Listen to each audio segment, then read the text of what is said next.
Now, about a week ago, an old friend of mine said, Ben, you know all these certificates you've been accumulating? Well, why don't you put them to a bit of good use? And by putting them to good use, he meant restoring this Ford Focus ST. Now, for those who missed the first video on this car, it's got a bit of a problem. And that is regarding this. About 18 months ago, I was dropped off at my house in this very car, and it sounded awful. The misfire was that bad, this was shaking the whole car. And since then, it's been parked up and completely forgotten about until now. Now, since the first video went on, you guys at home said, Ben, definitely check out the cylinder liners. That is probably going to be your problem. So in today's video, which is brought to you by Squarespace, we're hopefully going to find out. Now, the first thing I was recommended was to get all of this off here and get a camera down into the bore and see if there's anything obvious.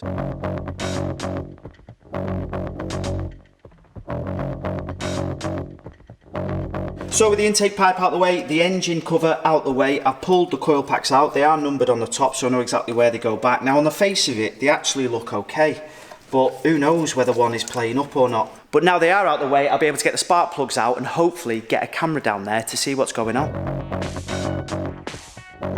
Now on the face of it, I don't know exactly what I'm looking at, I'll be honest. If there's anything glaringly obvious to you guys at home, please do let us know in the comments. But yeah, otherwise, I've kept them in the same order, so it is from left to right, cylinders 1 to 5. Now the next thing to do is have a look to see if I can get this camera down here and hope that the pistons are in a position such that I can actually see, because I don't know exactly how to turn the crank and move the pistons around, to be honest. But hey, we're all learning, aren't we? Right, now let's give this a whirl.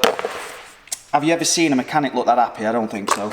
In the very short amount of time that I've been on the spanners, I definitely haven't smiled like that. Now, I have been under strict instruction from Tabby at Awesome, who have very kindly lent me this, to definitely make sure that I don't break it. So here we go.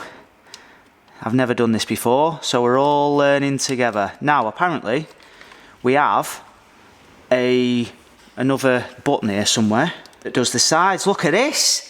That is posh, right. So, I don't know what that looks looking at, I'll be honest. So I'm lifting that up. That's something. Is that a valve? I would say that looks like an exhaust valve, is it? Or a valve of some description, I don't know. Lee, maybe cut that out. I've not got a clue what I'm talking about, mate. Oh, that's a cylinder bore. Defo, that is inside the cylinder, 100%. Look at that. Piston 1 was right at the very top of its stroke, so I'm going to raise the car up, see if I can turn the crank and hopefully get a better look. Annoyingly, there's about 4 different types of bolts on this car.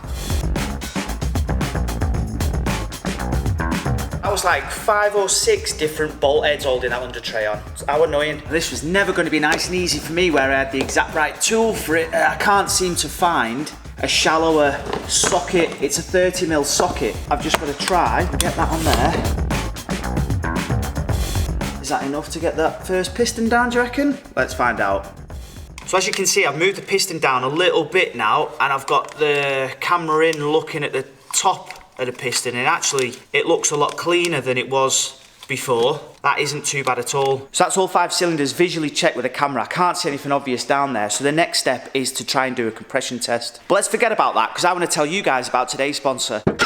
From websites and online stores to marketing tools and analytics, Squarespace really is the #1 platform for you to run your business. Now don't worry if you've never made a website before, because Squarespace's online platform have made it super easy for anybody to have a go. Now don't panic if you need a bit of website inspiration. Squarespace have absolutely loads of templates for you to choose from. And once you've found the right one for you, why don't you customize it to match your brand perfectly? Add and edit your own text, add any photographs or images, and even your own logo. One of the best features by far is the analytical tools, using these insights to help grow your business. Learn where your site visits and sales are coming from and analyze which channels are most effective. Improve your website and build a marketing strategy based on your top keywords or most popular products and content. And probably the most crucial tool for today is being able to see exactly what your website looks like on a mobile device. So when you're ready to start creating your very own website, make sure you check out the link in the description below and use code EVILGT for your 10% off.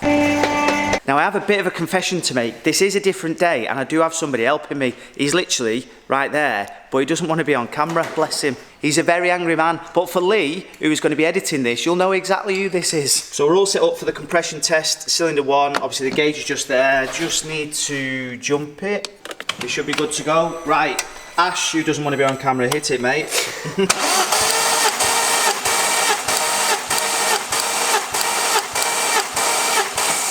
So that's just under 150 PSI. That to me seems like it's a good compression. I'm Googling it, it's saying it's around, what, 140 PSI is decent? Yeah. Is that what you were saying? About 140 PSI at sea level on a mild day or some stupid thing it said online. So we've not bored you to death with our compression test work. We've done the first one, I got that on camera, but you can see the rest of them just there. We really should have done this first, but, well, Ash is telling me we should have done this first. I'm blaming him. He's saying that he's going to look like a muppet, but actually it's definitely his fault. You're laughing underneath that bonnet there, mate. But basically what we're going to do is, next we're going to change the coil packs over and see if anything gets worse or anything moves around as we change the coil packs. That's the idea. You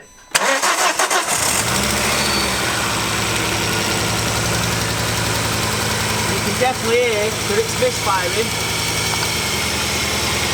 And you can hear that's changed then straight away.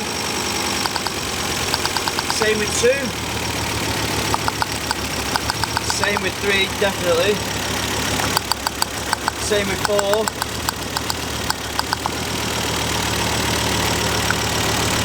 But 5, nothing's changed.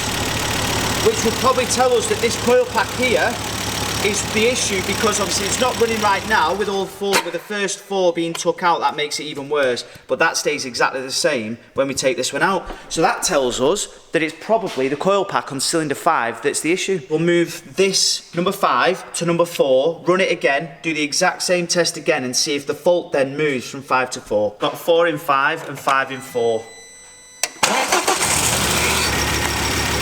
See now that the engine stays running exactly the same, just as ropey when we take that out, but when we take 5 out it makes it a lot worse. So the issue is definitely with coil pack 5. Relieved, Jay? Very relieved. At least it's not a new engine. Thank God for that. So a good service and a new set of coil packs, you may as well replace all 5 of them. Yeah, definitely. Happy with that? Yeah. Because we're super duper fast, we've already taken a coil pack out of the Focus RS, which we know runs and works perfectly fine.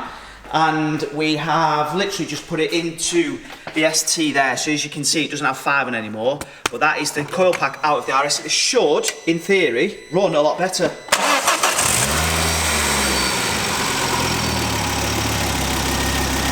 Beautiful. That is miles better. Ash doesn't want to be on camera, so I won't put Ash on camera, alright? But yeah, that is miles better. That sounds mint.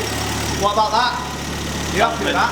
Yeah, sounds mint. So that coil pack there, if you want it, is 300 quid. Is that right, mate? Yeah, sounds. So I've learned a bit of a lesson there today, and that is to not jump straight to the internet. Start off with the bits you know, the easiest stuff, and work your way up to the more complicated things, because 9 times out of 10, it'll probably be the easy stuff that fixes it. So first things first, let's get this old oil out. Now how weird is this? I've literally just been setting the GoPro up to do a bit of time lapse, dropping the oil out of this, and I've literally just found this here. I don't know what this is, by the way, I've not took it out yet. I just grabbed the camera, which is what I do when I see anything unusual. But it looks like there's an old, somebody's left a tool of some description, I don't know what this is. But it seems to be wedged. Oh yeah, got it. Oh, it's an old light. I'm guessing that's not got any charge in it.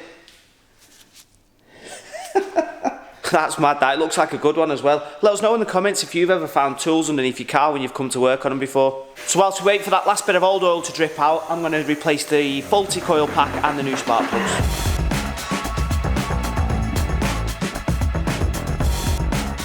Not that you can see anything that's wrong with these, but the faulty coil pack's on the right hand side. That was number 5. Bought a new one, Delphi something or other. I don't know whether it's a good one or not, but if it makes the engine work, must be alright. A little bit frustrating is the fact that the oil filter housing is down there underneath this, so I need to move this out of the way in order to get to it.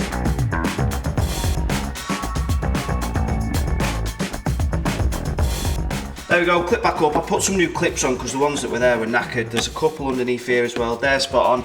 This didn't have any clips in at all, so I've used my little clip kit, which was probably the best purchase I've ever made, and now it's back like a brand new.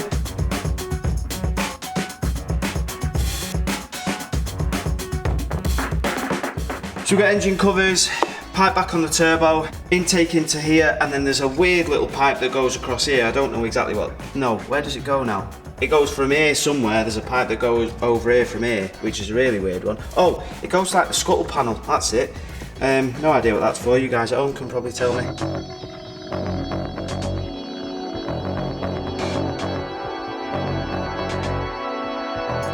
So there we go, top end's pretty much done. I can't find, for the life of me anywhere, this other cover, so I'm gonna probably have to buy Jay a new one, unless it turns up. I'm sure it will do. But otherwise, we're done. Put it up, new sump plug in, and then get the new oil in.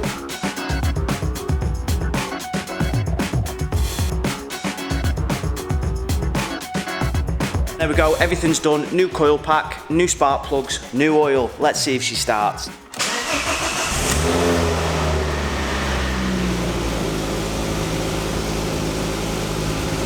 She sounds good. She definitely sounds good. Sounds mint that. Definitely not misfiring anymore. Sounds sweet, considering it's been stood for 18 months. New coil pack, thanks very much to Ash. So now we know we've got it running all right, let's get it cleaned up. But before I take it anywhere, let me do the honours for you lot. Sorry, Jay.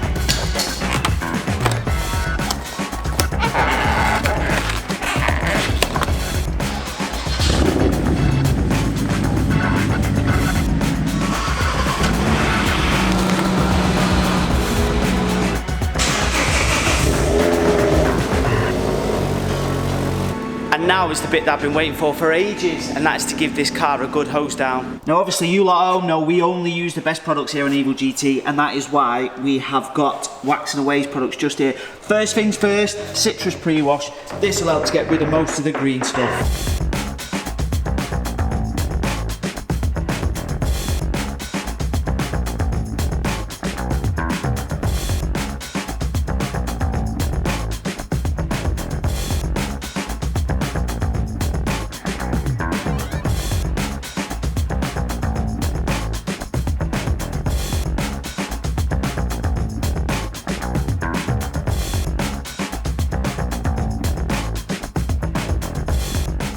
So now, as James would say, we leave the citrus pre-wash to dwell for a couple of minutes and then we'll crack on.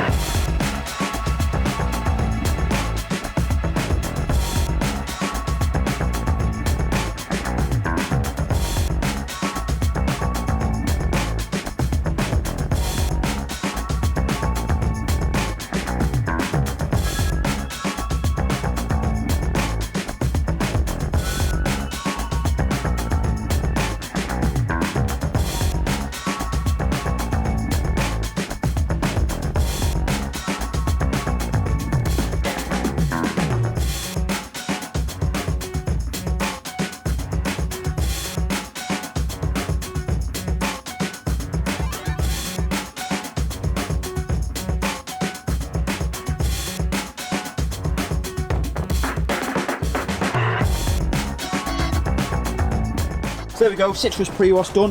I think it actually looks a million times better already, but the next bit is the best bit, and that's the snow foam.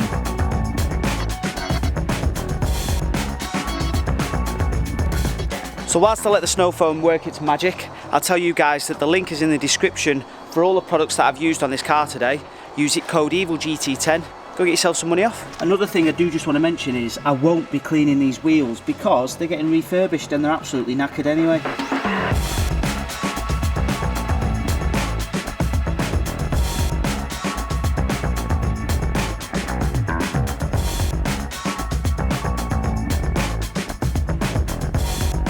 And there we go, absolutely spotless. Still needs drying off, but I can't be bothered. So I'm going to probably reverse it straight back into the unit and get this done. The only thing is now, I would say, now it's clean, it has brought up a couple more little sort of nicks. Whether that'll come out or not, it doesn't look like it's a scratch, it looks more like a scuff. Sort of, oh no, that's just a bit of dirt still. Obviously cleaned it really well, you can tell. That's obviously scuffed on the rear quarter. So I'm going to have to speak to Jay and say, listen, this budget, do you want to spend it on getting the exterior of this car mint? I mean, stuff like this, look at the top of the door, started to rust a little bit right on the edge where it's been chipped. And obviously we knew about the bonnet anyway. There's a bit there on the bonnet, and obviously the main bit at the bottom. And obviously the front bumper needs doing, but yeah, who knows, maybe Joe will be like, yeah, just get them painted, get it looking mega. Or he may just say, do you know what? It's nearly 20 years old, was it 2006 I think? So it's 17 years old. It's not going to be perfect, although it has done 89,000 odd miles. But I hope you guys agree, that already looks a million times better. So if you've enjoyed today's video, please do consider subscribing to the channel, liking this video and hitting the bell, very much appreciated. If you want some Wax and Away products, head on over to Wax and Away's website. I'll put the link in the description. Use code EVILGT10 and get yourself some money off. I'll see you on the next one.